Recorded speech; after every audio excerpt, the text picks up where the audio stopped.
ఇప్పుడు అదే జగన్మోహన్ రెడ్డి ఈ 5 సంవత్సరాల్లో వచ్చిన మార్పు ఏంటి? ఇప్పుడు ఆ యువ ఓటర్లు ఎవరైతే మా ఐకాన్‌గా అనుకున్నారో వాళ్ళు ఎవరికి ఇప్పుడు ఓటు వేయబోతున్నారు? ఎలా ఉండబోతోంది?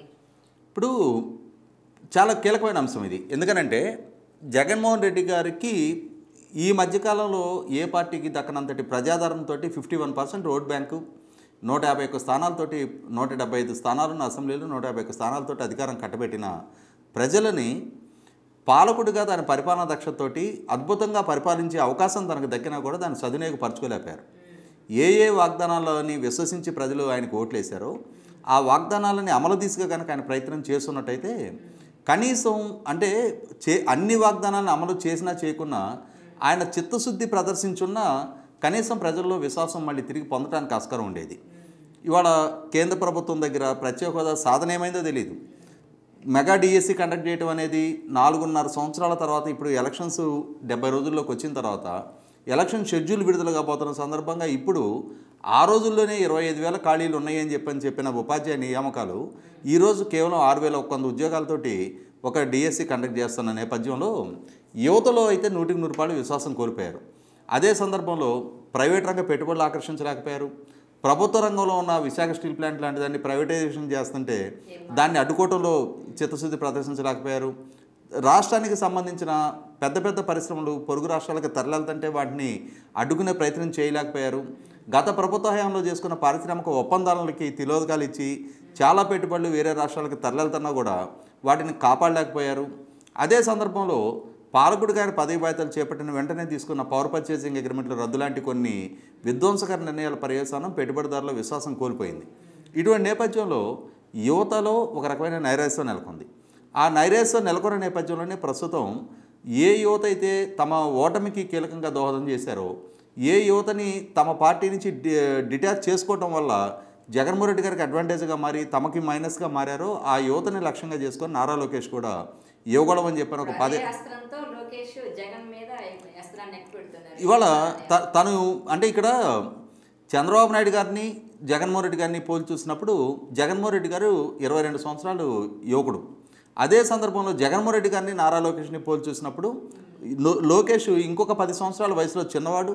అదే సందర్భంలో జగన్మోహన్ రెడ్డి గారి కన్నా మోర్ క్వాలిఫైడ్, సుదీర్ఘ రాజకీయ నేపథ్యము, అన్నిటికన్నా ముఖ్యంగా జగన్మోహన్ రెడ్డి గారికి ఉన్న కేసులు, అవినీతి ఆరోపణలు, కేసులు, జైలు జీవితం, ఛార్జ్ షీట్లు, ఇటువంటి చరిత్ర నారా లోకేష్కి లేదు.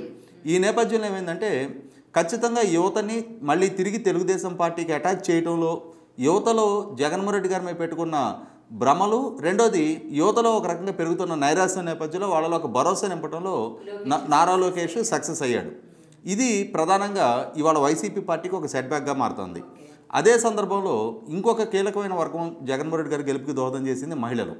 ఎందుకంటే మద్యపానం అనేది ఆరోగ్యపరంగాను ఆర్థికంగాను కుటుంబాలను చిన్నాభిన్నం చేస్తుంది.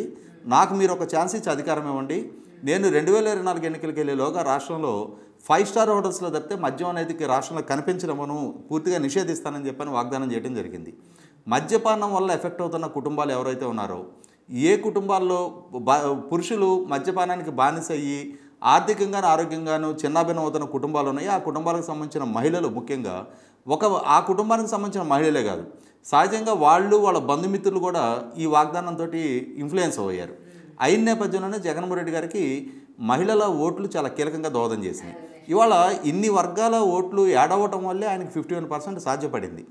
ఎందుకంటే 2014 నాటి ఓట్ బ్యాంక్తో కంపేర్ చేసుకున్నప్పుడు 10% పైగా ఓట్ బ్యాంక్ ఆయనకి అడిషనల్గా యాడ్ అయింది అని అంటే ఈ వర్గాల ఓట్ బ్యాంక్ అన్ని కన్సాలిడేటెడ్గా ఆయనకి యాడ్ అవ్వడమే కారణం. ఇంకొక ప్రధాన వర్గం ఉద్యోగులకి మీకు మెరుగైన పీఆర్సీ ఇస్తా, క్రమం తప్పకుండా డిఏలు ఇస్తా, మీకు సిపిఎస్ రద్దు చేస్తా, పోలీసు ఉద్యోగులకి మీకు వారాంతపు సెలవులు ఇస్తాయని చెప్పని ఇట్లా రకరకాల వాగ్దానాలు చేయడం జరిగింది.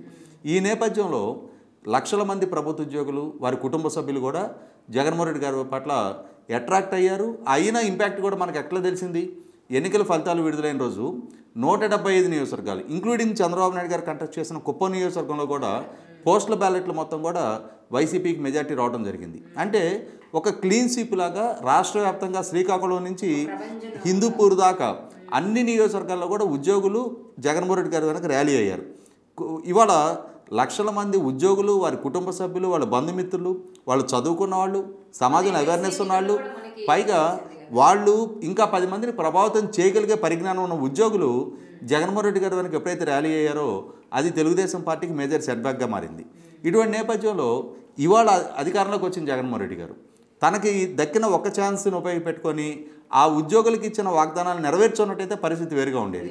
ఇవాళ అదే ఉద్యోగులు జగన్మోహన్ రెడ్డి గారి వల్ల వంచనకు గురయ్యాం, ఆయన చేసిన ఏ ఒక్క వాగ్దానాన్ని నెరవేర్చుకోలేదు, 43% ఫిట్మెంట్ ఇచ్చిన చంద్రబాబు నాయుడు గారిని కాదు అని ఈయన వెనక మనం ర్యాలీ అయిన పర్యవసానం ఇవాళ IR 27% ఇస్తే దానికన్నా కూడా 4% తక్కువగా 23% ఫిట్మెంట్ ఖరారు చేశారు. అన్నిటికన్నా ముఖ్యంగా 2019లో ఇంప్లిమెంట్ చేయాల్సిన PRCని 2022 జనవరి వరకు సాగదీసి 2022లో DL విడుదల చేస్తున్నట్టుగా జీవోలు ఇచ్చారు, కానీ ఈ రోజు దాకా అకౌంట్కి జమ కాలేదు. పైగా వాళ్ళ జీతాల నుంచి ఇన్కమ్ ట్యాక్స్ కట్ చేయడం జరిగింది. ఇట్లా ఉద్యోగులకు సంబంధించి చాలా అంశాలు ఇప్పటికీ అపరిష్కృతంగానే ఉండిపోయినాయి. ఈ రోజుకి కూడా 21 వేల కోట్ల రూపాయల బకాయిలు ప్రభుత్వం నుంచి ఉద్యోగులకు జమ కావాల్సి ఉంది. ఏరియర్స్ పరంగా కానీ, సరెండర్ లీవ్లు ఎన్కాష్మెంట్ కానీ, రిటైర్మెంట్ అమౌంట్ సెటిల్మెంట్ కానీ, GPF లోన్స్ కానీ, GLI లోన్స్ కానీ, వాళ్ళ HRS రాబుల్లో పడిన కోత కానీ, ఇట్లా PRC ఏరియర్స్.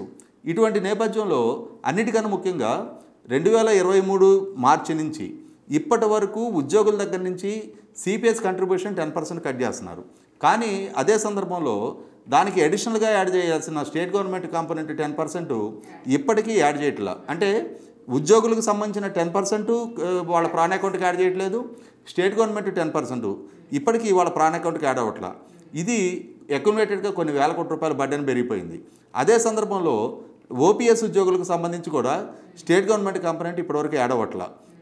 అంటే 2023 సెప్టెంబర్ నుంచి గత 5 నెలలుగా ఇవన్నీ ఉద్యోగుల్లో ఆందోళన రేకెత్తిస్తూ ఉన్నాయి. ఇటువంటి నేపథ్యంలో ఉద్యోగులు పైగా వాళ్ళు అవమానపడతా ఉన్నారు.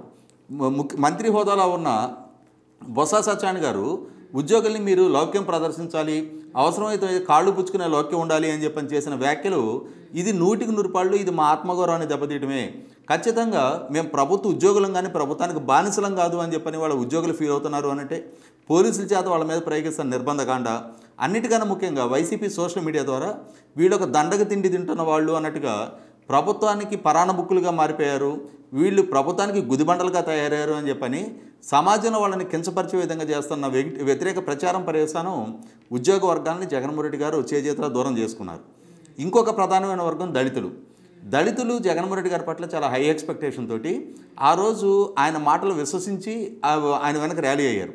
కానీ పాలనాపరంగా చూసుకున్నప్పుడు జగన్మోహన్ రెడ్డి గారు ఏంటంటే నేను సంక్షేమ పథకాలు అమలు చేస్తున్నా, నవరత్నాల లబ్ధిదారులందరూ కూడా ప్రధానంగా ఈ వర్గాలే, వీళ్ళకి చాలా ఆర్థికంగా లబ్ధి చేకూరుతుందని చెప్పని ఆయన భావనలో ఆయన ఉన్నారు. కానీ అదే సందర్భంలో వచ్చేప్పటికి ఏంటంటే ఇది ఒక్క ఆర్థికపరమైన వెసులుబాటు, ఆర్థికపరమైన సంక్షేమం అందించడం ఒకటే ఏ దళితుడిని అంటే ఇవాళ వాళ్ళ స్థితిగతులు మార్చవు. ఈ వీడియో మీకు నచ్చినట్లయితే please share, like and subscribe R24 Telugu.